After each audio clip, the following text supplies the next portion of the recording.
चलिए देखिए, आज के आपका क्लास 5th है, सब्जेक्ट आपका ईवीएस है, चैप्टर आपका 14 है और आपके चैप्टर का नाम है सिक्योर्स ऑफ एनर्जी। क्या है सिक्योर्स ऑफ एनर्जी का मतलब क्या होता है? ऊर्जा के स्रोत, जो ऊर्जा के स्रोत होते हैं।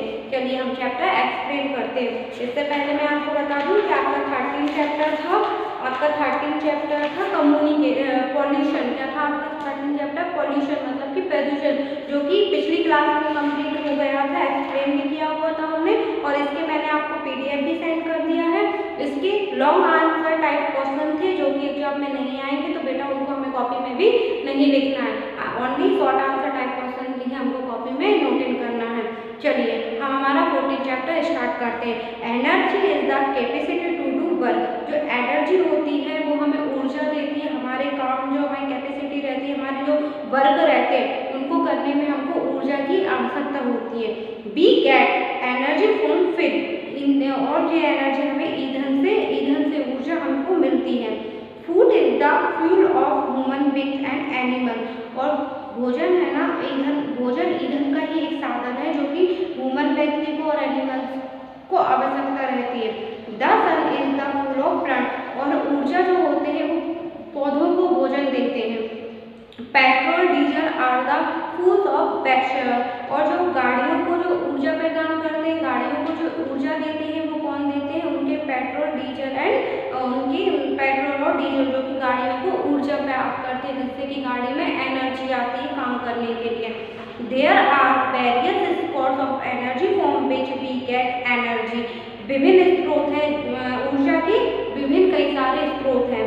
एनर्जी लाइक द, जैसे कि सन, वाटर, विंड, ऑयल, कोयला, ईटीसी, जो कि हमें एनर्जी देते हैं, ऊर्जा देते हैं, उनका नाम क्या होता है? सन, वाटर, विंड, ऑयल, कोयला आदि। On the basis of natural and climatic energy are of two type, प्रकृति और विशेषताओं के आधार पर ऊर्जा दो प्रकार में विभाजित की गई है। एक है रिन्यूएबल सोर्स ऑफ एनर्जी, ऊर्जा के अक्षम स्रोत। Non renewable source of energy, ऊर्जा के गैर नवीनीकरण स्रोत। रिन्यूएबल सोर्स ऑफ एनर्जी, ऊर्जा के अक्षय स्रोत। The sources of energy that do not extend after using again and again are called renewable sources of energy, जो कि ऊर्जा के कई सारे ऐसे स्रोत होते हैं जो एक बार मतलब कि जो कई बार हमें सहायता होते हैं, कई बार हमें आवश्यकता पड़ते हैं, जैसे कि solar energy, wind energy, water energy, growth में एनर्जी आदि। जैसे कि सोलर कुकर होता है, उसमें भी एक बार एनर्जी को बार एनर्जी चाहिए पड़ती है धूप की रोशनी के द्वारा। सोलर एनर्जी होती है, विंड एनर्जी हवा भी होती है, वाटर भी होती है। तो ये कैसे होते हैं कि ये कभी खत्म नहीं होते, इनको बार भी हम यूज करेंगे तो अभी इनका नवीनीकरण जो होता है वो कभी खत्म नहीं होता है। Solar energy, the sun is the ultimate source of all the types of energy on the earth, solar ऊर्जा हमें गर्मी और प्रकाश देता है। The sun give us heat and light, और जो सन होते हैं वो हमें गर्मी और लाइट देते हैं। Plant use sunlight to make food, जो प्लांट्स होते हैं उनको भोजन बनाने के लिए सन की आवश्यकता होती है, सूरज की आवश्यकता होती है। We eat food made by plant, जो कि जो प्लांट होते हैं वो भोजन अपना स्वयं खुद का वो बनाते हैं सन के द्वारा, सूरज के द्वारा। Fossil fuels are made by plants and animals which were pulled under the earth million of years ago. So fuels are the result of the sun energy. जीवाश्म ईंधन पौधे और जानवरों द्वारा बनाए जाते हैं जिसको जमीन पर दफन किया जाता है। अब आता है आपका solar energy is also used in solar panel, जो सोलर एनर्जी होती है, सोलर जो कुकर होते हैं वो यूज किए जाते हैं हमारे सोलर पैनल के लिए, सोलर वाटर के लिए, हीटर के लिए सोलर कुकर आदि। जो सोलर एनर्जी होती है, जो सोलर कुकर की जो एनर्जी होती है वो काम में आती है सोलर कुकर के द्वारा किए गए बनाए हुए काम में। Solar energy stored in solar coal which is used to light steel lamp ETC. जो सोलर कुकर होता है, सोलर कुकर तो आपने कभी देखा नहीं होगा, बट ये सोलर कुकर एक डिब्बे की बॉक्स के आकार का होता है, एक इस टाइप के बॉक्स के आकार का होता है ऐसा।